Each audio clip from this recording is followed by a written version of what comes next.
Good morning class 12। आज home science में संतुलित आहार के बचे हुए पोषण को देखेंगे। संतुलित आहार अभ्यास में थोड़ा बहुत बच गया था। पिछले क्लास में हमने बताया था कि कुपोषण किसे कहते हैं, यानी आहार में आवश्यक पोषक तत्वों की कमी है या अपर्याप्त आहार है या असंतुलित आहार है, तो ऐसे आहार को कुपोषण या कुपोषित आहार कहते हैं। बच्चों, कुपोषण की रोकथाम, इसका प्रभाव क्या पड़ता है, इसको हमने पिछले क्लास में बताया था कि इसका समाज पे या व्यक्ति पर कुपोषण का क्या प्रभाव है। अब इसका क्या रोकथाम है वो आज हम देखेंगे। कुपोषण की रोकथाम के लिए सबसे पहले जनसंख्या पर नियंत्रण रखना चाहिए। खाद्य सामग्री के उत्पादन का व्यक्तिगत प्रयास करना चाहिए। सस्ते पूरक आहारों का विकास करना चाहिए। बच्चों, हम लोगों को कभी कभी पता नहीं होता है कि हमें सस्ते आहार भी वही पोषक तत्व दे सकते हैं जो महंगे आहार देते हैं। जैसे 2 रुपए का अगर हम पालक खा रहे हैं तो हमें आयरन मिल सकता है उतना ही जितना हमें एक अनार दे रहा है। अनार महंगा होता है, सबके पहुंच के बाहर होता है, तो हमें ये ज्ञान होना चाहिए कि कौन से आहार में कौन से पोषक तत्व पाए जाते हैं और सस्ते भोज्य पदार्थों से भी हम अपने स्वास्थ्य को अच्छा रख सकते हैं। तो भारत में गरीबी और अज्ञानता के कारण बहुत से लोग बीमार रहते हैं, उचित पोषण नहीं कर पाते या कुपोषण के शिकार हो जाते हैं। तो हमें सर्वप्रथम अज्ञानता को दूर करने का प्रयास करना चाहिए। गरीबी को दूर करने के लिए हमें सस्ते खाद्य पदार्थों के उत्पादन पर जोर देना चाहिए और व्यक्तिगत प्रयास करना चाहिए कि हम अपने आप को रोगों से बचाएं। बच्चों, ये था कुपोषण की रोकथाम। आइए इस चैप्टर का हम देखते हैं क्या अभ्यास प्रश्न है।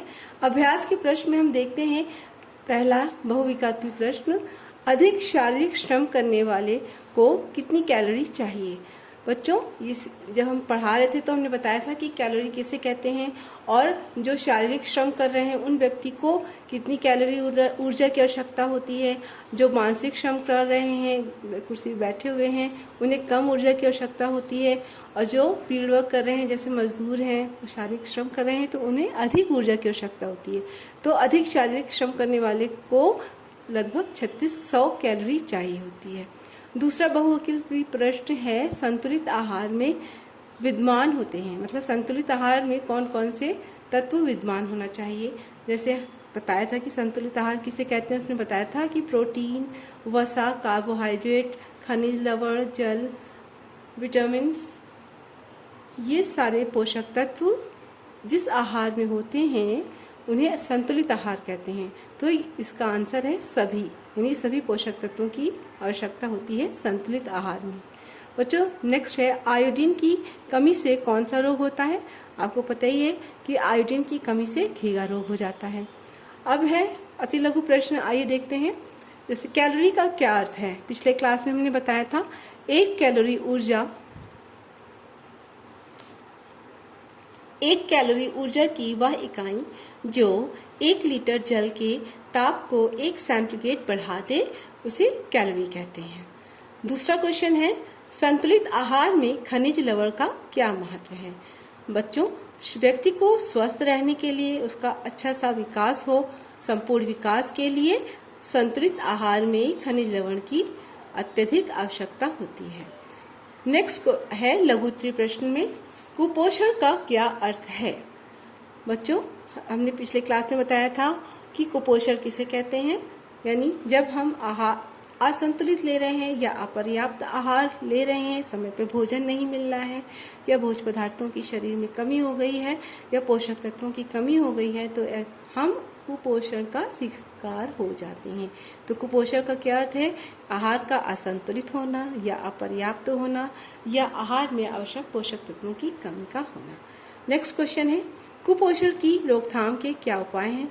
ऊपर हमने बताया था कुपोषण के रोकथाम के लिए जनसंख्या पर नियंत्रण रखना चाहिए तथा सस्ते खाद्य सामग्री का उसके उत्पादन का व्यक्तिगत प्रयास करना चाहिए।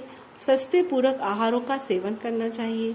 रोगी को, मतलब हमें रोगों से बचना चाहिए, अपने आप को रोगों से बचाना चाहिए तथा गरीबी और अज्ञानता को दूर करने का प्रयास करना चाहिए।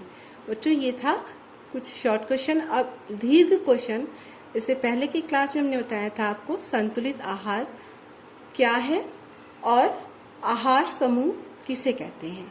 तो आप ये दीर्घ क्वेश्चन यानी लॉन्ग क्वेश्चन में ये दोनों का आंसर कॉपी में लिख लीजिएगा।